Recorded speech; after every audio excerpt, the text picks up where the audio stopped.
the mechanism of this technology is to help reduce the progression of myopia. So with orthokeratology, it's a special lens that's custom made for each individual to be worn overnight.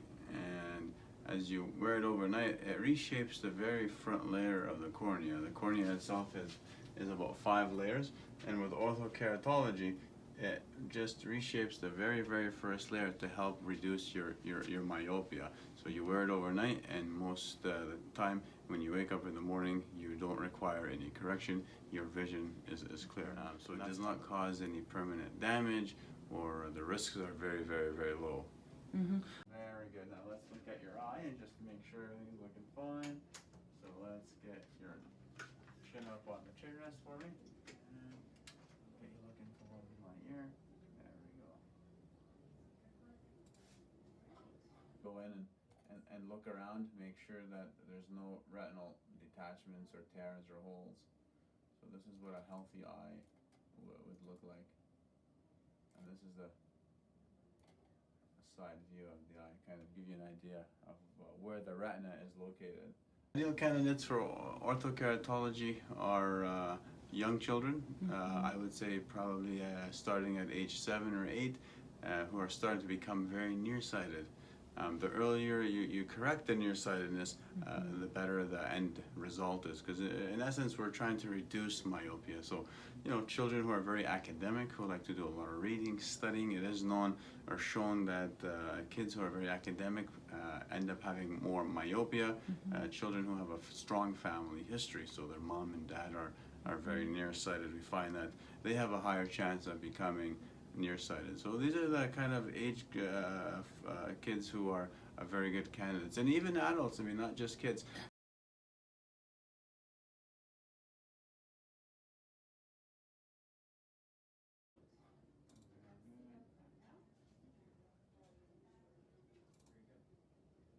Allows us to see the entire retina, so we can go in and look around, make sure that there's no retinal detachments or tears or holes. So this is what a healthy eye. As I mentioned earlier with myopia, yes, it is the elongation of the eye, and that's what myopia is. The eye is getting longer and longer, so light doesn't focus on the retina. And as you progress in myopia, you know, think of a balloon. As you inflate a balloon, it becomes thinner and thinner. So same thing with myopia. As you become very myopic, especially once you're higher than -4, once you get to the -5 and 6, that's where the higher chances of retinal tears, retinal detachments, cataracts, and glaucoma.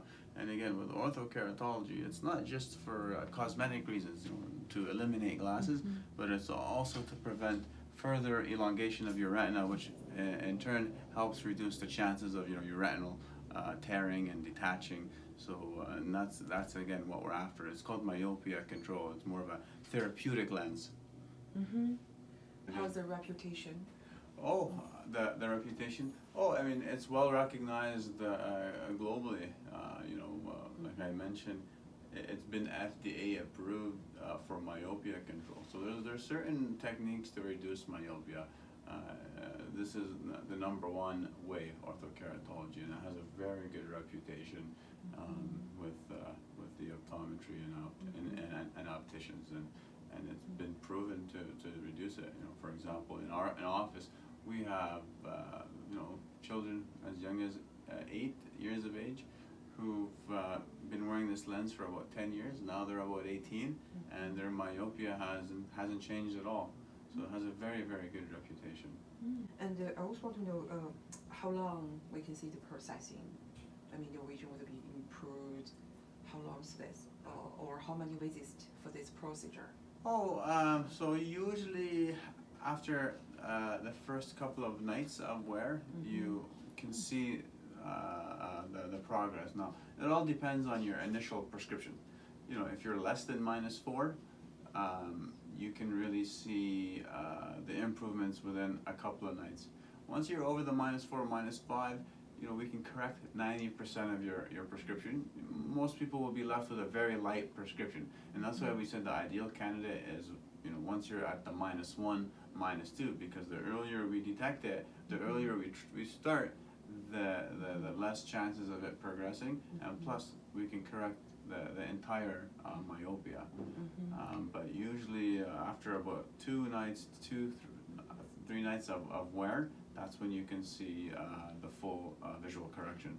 What about -8? Oh, so that's where it becomes very difficult. Well, you cannot correct the full -9, and that the goal is to prevent you from becoming a -9. But unfortunately, if you've already reached that -8, it's kind of too late. We can't reverse it. The damage has been done. The easier the treat, right? So something like Okay. Can you read the letters for me? Sure. CNNLT. Okay. Or is that an H in the middle? It's an H. It's That's an H, okay. yeah. Very I good. second guessed myself. Cover your other eye, and what letters can you make out here? LZTOP. Very good. And with both eyes together now? ZATHE.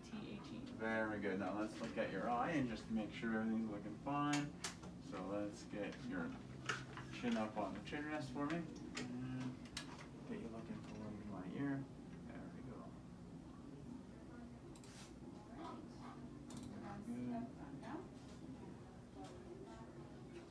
Good.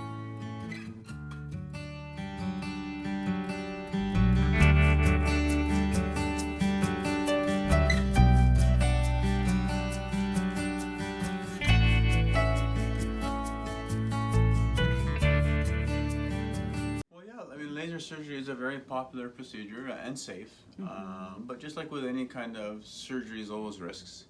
But you got to remember that laser surgery only corrects your visual correction on that certain time period. It does not prevent your eyes from progressing. Okay, but the main difference between laser correction and orthokeratology, laser correction is not recommended for young children because first of all they're young and they're growing, their eyes are still changing.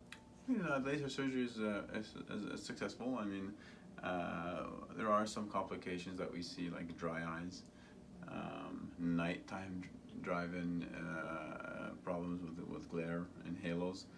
The one thing, the biggest risk of LASIK surgery is something called post-LASIK ectasia, and this is very rare, but it's very complicated to deal with. What happens is the cornea becomes very thin because it's being ablated and cut with laser, and it can start to bulge, and that can create a lot of astigmatism, a lot of glare at night. And this another complication that can occur is called corneal neuralgia, severe corneal pain. But again, these are very rare side effects that can happen, which you don't find with orthokeratology. LASIK surgery is not a procedure to completely eliminate glasses. It can reduce your dependency on glasses for a short period of time, but eventually you'll be back into glasses. Very good. Now let's look at your eye and just make sure everything's looking fine. So let's get your chin up on the chin rest for me. And get you looking forward to my ear. There we go.